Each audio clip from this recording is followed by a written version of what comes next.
Each year, thousands of Australians and their loved ones are waiting for a call. It's a call filled with mixed emotions, happiness and sadness, joy and heartache. But it's a call that will change their lives. What we all decide can be the difference between these Australians getting or not getting the call.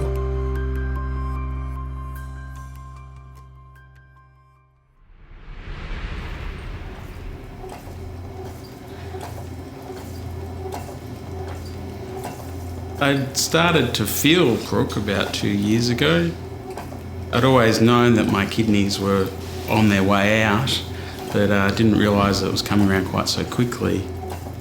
I'm 48. I do dialysis 3 days a week. It's hard to accept that you're going to sit here for hours, and if you need anything, you've got to rely 100% on someone else. You're missing out, but if you weren't doing it, you just wouldn't be here. So you can't say, I'm going to miss today. It doesn't suit me today. Without dialysis, most people with kidney failure wouldn't survive much longer than a week. While dialysis can keep people like Paul alive physically, the incredibly long treatment takes a toll mentally and on the family. If I start to think about it, it's more the fact that you want to see your child grow and get older. So yeah, that's the hard part. But yeah, that would be my thing.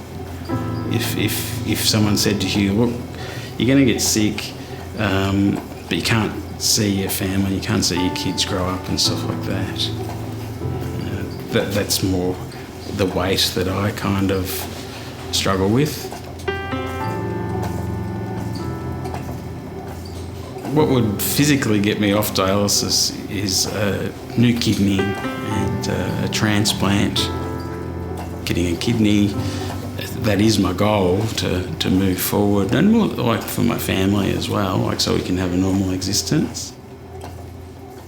Paul is one of thousands of Australians waiting for a transplant. For transplants to be possible, there needs to be organ and tissue donors. In Australia, Donate Life are responsible for helping fulfil people's donation decisions and supporting their families. There's always going to be a demand for organ donation, and there's always going to be people who need a transplant. Seeing stories like Paul's makes us proud to do what we do. It really is a privilege to support donors and their families, and to see how generous people can be, even in their grief. And then to see these incredible life-changing transplants for recipients, it's an amazing thing to be a part of.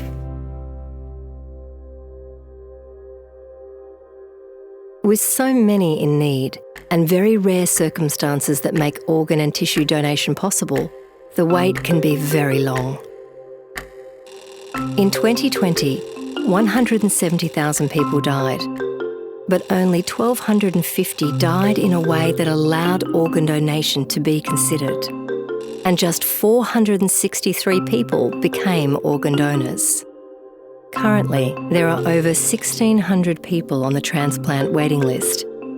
But there are also over 12,000 people on dialysis, like Paul, who would benefit from a transplant. This is the imbalance Donate Life are trying to improve. Donate Life do this by encouraging people to register to be an organ and tissue donor and let their family know they want to donate. Because the conditions that threaten people's lives don't discriminate and can affect anyone, even newborn babies like Layla Saxon. Little Layla was a nice little surprise. Had a really straightforward pregnancy, no complications, no worries. It was a healthy pregnancy. Then we had Layla. We were so happy to finally meet her, and she was perfect. But I always felt like there was something not right, even from the beginning. Even my GP at the time said, let's get her a blood test, but I think she'll be fine. So I was due to actually go in to see the doctor, but she actually called me and said, don't come here, I want you to go straight to emergency. And I remember walking into Monash Children's and I was just a mess, absolute mess, because I thought, this is where sick kids come. Like, we're not meant to be here. We waited a couple of days, I guess, to run some more tests, and they were all indicating the same thing, that something wasn't quite right with her liver. I definitely had those emotions sink in and actually thought about, oh, there's something wrong with our baby. It's hard to have a sick child because you want to do something for them. You want to make them better, and you can't. Sorry.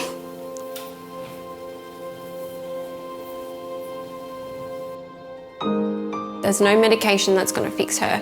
There's nothing else we could do. We need to do this transplant. At that particular time, the way things were looking for her was that she would not survive to 12 months, and you're waiting for a call. You have no idea it's going to come. Is it going to come before she's 12 months old? We had no idea.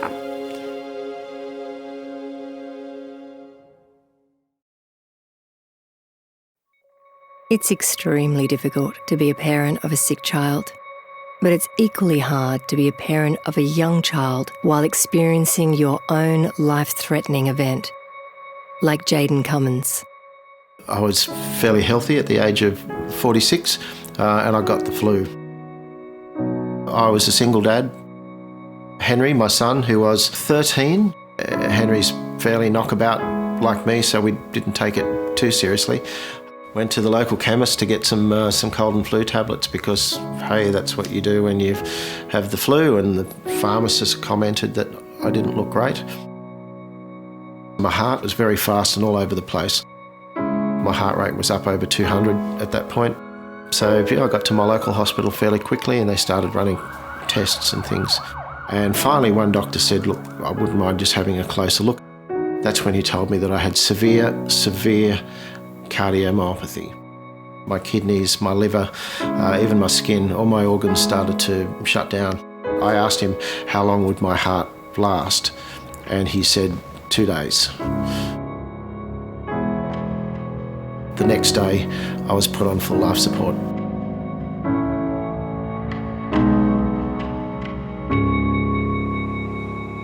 I woke up 2.5, 3 weeks later. I didn't know where I was. I didn't know why I was there. Obviously, I'd had pretty major surgery at that stage, and I had a brand new, shiny, artificial heart.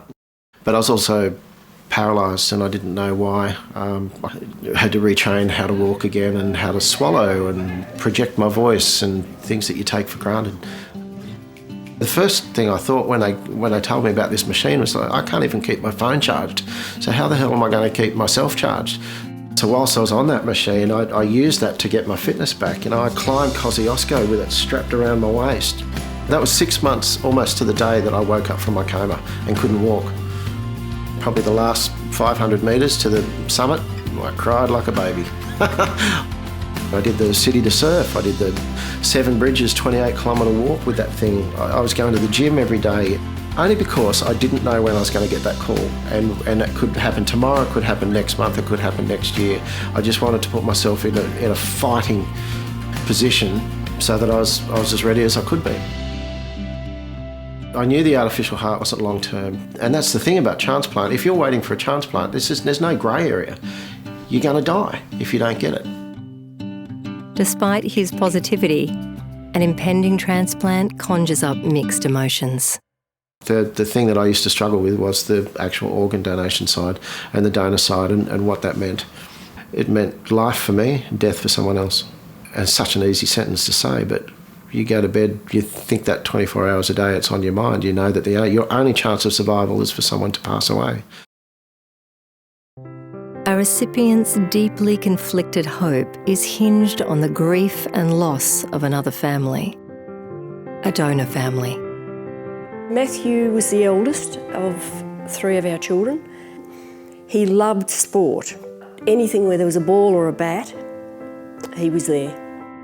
And as he got older, his passion was to sit in front of the TV and watch whatever sport was on, whether it was American football or Australian football or cricket. He would spend hours in front of the TV watching sports. Scott and I met at work many years ago. Just a really kind heart, really interested in getting involved in life. He didn't want to be a spectator, he really wanted to embrace life. And we were dating for about 18 months before we got engaged, and then got married within 2 years. Some of the best times of my life, yeah. I would never have foreseen what happened. We were both working at the Australian Open. We'd been driving for them for 10 years, and we got home after our shift, went inside and found Matthew collapsed. We rang the ambulance. They were here very quickly. My first thought was that he'd slipped and fallen, and didn't have a thought in my mind that this could be fatal, or this could be terminal for Matthew.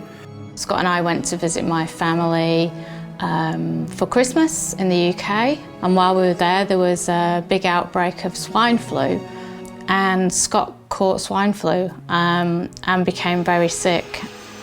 When we got back to Sydney, I noticed that he was a little bit confused.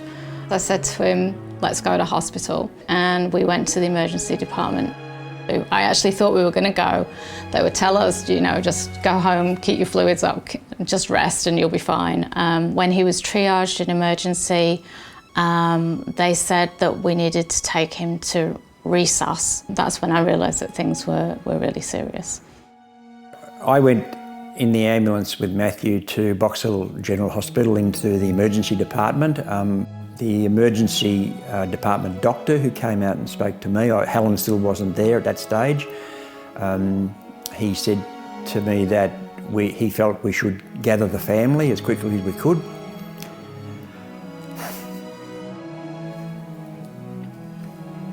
And so Rusty rang me and said, you need to get to the hospital.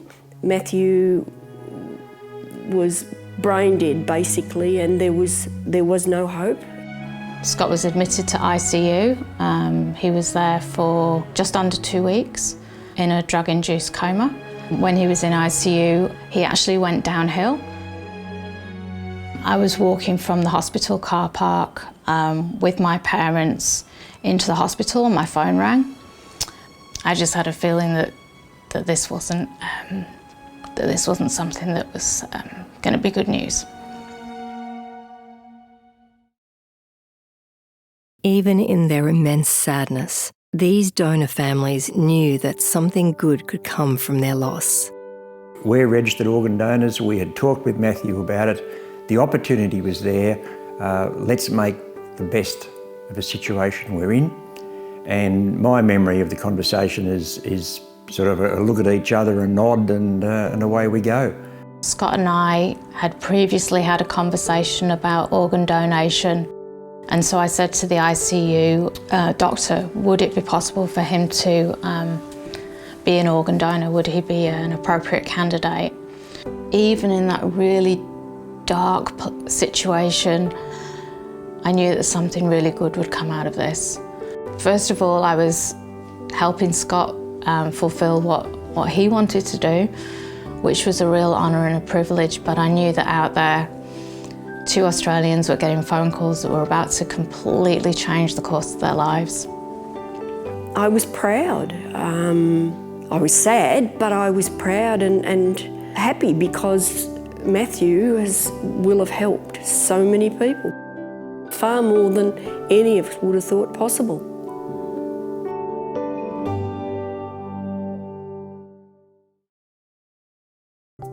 After a difficult wait, both Layla and Jayden got the call that would change their lives. I wasn't expecting the call. Out of all this time, I had been expecting a call, but when it finally got the call, I just picked up the phone without even looking to see who it was. I was about to go to the gym, and 4:30 the phone rings, and it's Dexter from St Vincent's Hospital. And he said, Jayden, what are you doing now? I said, well, I'm about to go to the gym. Unless you've got something you need to tell me. And he said, yeah, we've got a heart for you. I wouldn't be saying goodbye to her in the in the hospital. I could actually put her in the car and take her home. And the nurses were beautiful. They set up a room, and this was the first night as a family of 3 that we had got to spend together in months. You're supposed to have someone come with your carer, take you in and all that sort of stuff. I just got an Uber, and I had a nice little chat with the bloke driving the Uber in the morning, and said, "What are you doing this morning?" I said, "I'm going to get a heart transplant." While recipients are feeling excited, it is tempered with thoughts of their donor and the donor family's grief. My sister and Henry arrived, and we sat and we had just a very relaxed morning. But we talked about what was going on with my donor. I just wanted him to also take time out and think about the donor family, what they're going through right now. Because as scared as he is, we've got a chance. I'm feeling all these happy emotions, but there's another family that, you know, are pretty much saying goodbye to their loved one, and they're making this incredible decision to save someone else's life. It's really hard to take that in. After a lengthy surgery, recipients begin their recovery and the journey of a second chance of life. When I woke up, I pushed them to let me stand, so I did, and then I walked the next day, and I was out in 11 days home. When we got to see her, we could already see her colour changing, which is just amazing. I had never seen her skin colour that light in months since she was a newborn baby. Literally watching her go from this dying baby to a healthy baby within hours, it's incredible. She was giggling for the first time. We had never heard her giggle. She had life in her. She felt healthy for the first time. She would never have felt like that before, and I think it really went to show how sick she was, because within a couple of days she was a new baby. It was incredible. Hearing that beautiful, healthy heart for the first time, just powerful, like just, it brought a tear. Experiencing newfound health post-transplant, recipients are forever grateful to their donors. We'll never know who they were, but they changed our lives. They gave Layla a life to live. She was a sick little baby, you know, hadn't had much of a life, and now she's running around because of them. Layla will always know that there's a special angel out there that's constantly watching over her, and they're the reason that she's here. Heroes are people that save people's lives. So my donor was absolutely a hero. Their legacy is that there's myself and potentially other people that are waking up each morning with their loved ones that they wouldn't have been able to do without them. So the wonderful thing about receiving particularly a donor heart is that it comes to you, it's secondhand, so it's full of love and it's full of generosity and it's full of care and it's full of empathy and it's all these incredible things, you know. So all I can do is keep it full. That's it. That's my only job now moving forward, is to keep it full.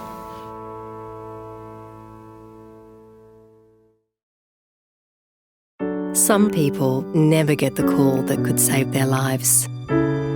Australians need to have a conversation about organ donation with their loved ones and to register their decision. All you need is your Medicare card, and it takes less than a minute. I think it's a very sensitive topic, but it doesn't need to be. I think it's a very important conversation to sit down, especially with your family and friends, and just lay it out and have the conversation just the once, and then it's done. Scott was 44 when he passed away. He had no clue that this was going to happen to him. None of us did. So I would really encourage people to have that conversation as soon as they can and not put that off. If it is something that you've decided to do and haven't had the conversation, or perhaps you're on the fence and you don't really understand, have the conversation anyway. Like it's communicating like that with your family and with your loved ones is never going to be a bad thing anyway, particularly about something like that. It should be a simple thing to talk about. Whilst you're having that discussion, that then has a ripple out effect, because if you discuss it openly and honestly with the family, they'll then in turn hopefully talk to someone else. So it just filters out into the community, and hopefully people will be aware of it and the good it does. Having the conversation about your donation wishes can, in my mind, can happen anywhere and any time. Registering on the website is fantastic because that proves to family members and next of kin that you've made that decision. There are so many people on transplant waiting lists across the country who are desperate for the gift of life. And if you don't talk to your family about this, that could be a missed opportunity for somebody else. The easiest way for you and your loved ones to register is on the Donate Life website, and it takes less than a minute. All you need is your Medicare card. You could do it in the time it takes to make a cup of tea. You can also register through MyGov. Almost anyone can donate, regardless of age, lifestyle, and health conditions. Don't rule yourself out, count yourself in, and register. But most importantly, talk about donation with your family. You could save someone's life. If you do have the conversation and decide to be an organ and tissue donor, those waiting and recipients around the country would like to say, Thank you. Thank you. Thank you. Thank you. Thank you. Thank you. Thank you. Thank you so much.